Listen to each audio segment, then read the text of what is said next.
जी। कश्मीर के पहलगांव की दुखद घटना की सूचना सुनकर के यह समझ में आ चुका है कि जो लोग यह कहते हैं कि आतंकवाद का कोई धर्म नहीं होता, सिद्ध हो गया है आतंकवादियों ने धर्म का आश्रय लेकर के ही एक विशेष धर्म के लोगों को लक्ष्य करके उनकी हत्याएं की हैं। धर्म शब्द का अर्थ न जानने के कारण आतंकवाद को धर्म के साथ जोड़ दिया जाता है। आतंकवादियों का तो यही कर्तव्य है कि हत्या करो। त्रेता युग में रावण का यही कर्तव्य था, यही धर्म था उसका। द्वापर में कंस का यही धर्म था।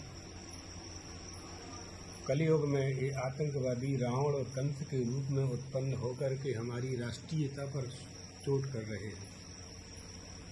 बहुत आवश्यक है, एकता की आवश्यकता है।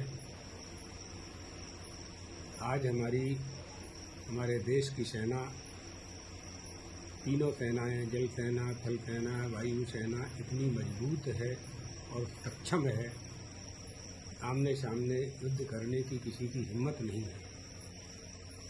एतदर्थ भारत को निर्बल करने के लिए, कमजोर करने के लिए आतंकवाद का आश्रय लेकर के विदेशी षड्यंत्रकारी इस तरह की योजनाओं को मूर्त रूप प्रदान करते हैं। समझना चाहिए हमारी एकता ही इसका उत्तर है। समस्त हिंदुओं को दलगत राजनीति से ऊपर उठ करके एक होना चाहिए और यही उनके लिए सबसे बड़ा मुंहतोड़ जवाब देने जैसा होगा। हम चाहते हैं कि हिंदू समाज, सनातन धर्मावलंबी, हमारा धर्म सनातन धर्म तो मानवता, वसुधैव कुटुम्बकम की अवधारणा को धारण करता है।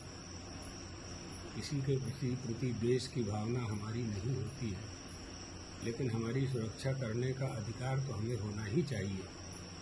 जैसे स्वतंत्रता का अधिकार हमने प्राप्त किया, तो धर्म पालन की भी स्वतंत्रता हमें होनी चाहिए। आतंकवाद से युद्ध करने के लिए हमारी एकता ही सबसे बड़ी सफलता की कुंजी है। एतदर्थ भारत सरकार, स्वयंसेवी संस्थाएं, हिंदू धर्मावलंबी और मुस्लिम मजहब वालों से भी हम अपेक्षा करते हैं कि इस समय उन्हें आतंकवाद के खिलाफ बोल करके अपनी भारतीयता सिद्ध करना चाहिए।